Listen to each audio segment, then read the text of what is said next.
একটা খাবারের মধ্যেই যদি বাচ্চারা সকল ধরনের পুষ্টি গুণাগুণ পায় তাহলে কেমন হয়? আজকে কিন্তু আপুদের সাথে এমনই একটা রেসিপি শেয়ার করব যেটা হচ্ছে ৬ মাস প্লাস সকল বাচ্চারাই খেতে পারবে এবং এই একটা খাবারের মধ্যেই কিন্তু সকল ধরনের পুষ্টি রয়েছে। তো আজকে কিন্তু আমি বাদাম পাউডার বানাচ্ছি আমার নাজহানের জন্য। আজকে আমি তোমাদের সাথে বাদাম পাউডারের একটা পারফেক্ট রেসিপি শেয়ার করব। অনেকেই বলে যে বাদাম পাউডার করার সময় একদম তেলতেলে হয়ে যায় বা খাওয়া যায় না, তেল বের হয়ে আসে। তো সেই ক্ষেত্রে হচ্ছে তোমরা কিভাবে এই বাদাম পাউডারটা বানাতে পারো। আর দেখতেই পেলে যে আমার বাদাম পাউডারটা কিন্তু অনেক ঝরঝরে হয়। তো আমি হচ্ছে একদম টিপস সহ তোমাদের সাথে কিন্তু আজকে এই ভিডিওটা শেয়ার করব।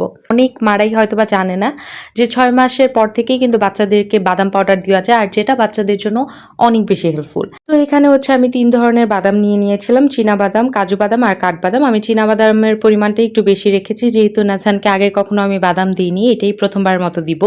তো কাজু বাদাম, কাঠবাদাম এগুলো কি স্যুট করবে নাকি আমি জানি না। সে কারণে আমি হচ্ছে চীনা বাদামের পরিমাণটাই বেশি রেখেছি, কাজু বাদাম, কাঠবাদাম একটু কমই দিয়েছি।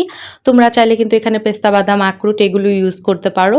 তো আমার আসলে পেস্তা বাদামের কথা একদমই মনে ছিল না, যে কারণে আমি আর আমার হাজব্যান্ডকে বলিনি আনার জন্য। তো যাই হোক, আমি আজকে এই ৩টা দিয়েই বানাবো। তোমরা চাইলে হচ্ছে চীনা বাদাম, কাজু বাদাম, কাঠবাদাম, আখরোট এবং পেস্তা বাদাম ৫টা একসাথে হালকা ভেজে তারপর হচ্ছে ব্লেন্ড করে নিবে।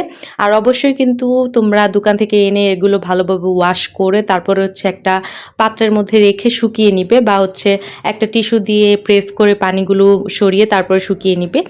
তাহলে কিন্তু ভাজাটা সুন্দর হবে। ভাজার পরে তোমরা যদি এটা ব্লেন্ড করে নাও তাহলেই কিন্তু এরকম বাদাম পাউডার হয়ে যাবে। এখন আসি মেন কথায় যে তোমরা কিভাবে এরকম ঝরঝরে বাদাম পাউডার বানাবে। তো আমি তো বানাচ্ছি আমার নাজহানের জন্য। আমার নাজহানের বয়স এখন হচ্ছে ৯ মাস। তো ৬ মাস থেকে ১২ মাসের বাচ্চারা আমার এই নিয়মেই বানাবে। কিন্তু যারা হচ্ছে ১ বছরের উপরে আছো তারা তো চিনি অল্প অল্প দেওয়া যায় বাচ্চাদের। সেক্ষেত্রে হচ্ছে তোমরা বাদাম পাউডারের সাথে যদি অল্প ১/২ চামচ বা ১ চামচের মতো চিনি ইউজ করো, সেই ক্ষেত্রে কিন্তু বাদাম পাউডারটা এরকম ঝরঝরা হবে। এখন আসি আমার কথায়, ৬ থেকে ১২ মাসের বাচ্চাদের জন্য কিভাবে বানাবে বাদাম পাউডারটা। তোমরা খুব সময় নিয়ে আস্তে ধীরে বাদামটা খুব সুন্দরভাবে ভেজে নিবে। ভেজে নেওয়ার পরে তোমরা হচ্ছে খুব অল্প সময়ের জন্য ব্লেন্ড করবে। খুব বেশি সময়ের জন্য যদি তোমরা ব্লেন্ড করো সেই ক্ষেত্রে কিন্তু বাদামগুলো তেল ছেড়ে দেয় এবং তেল চিটচিটে হয়ে যায়।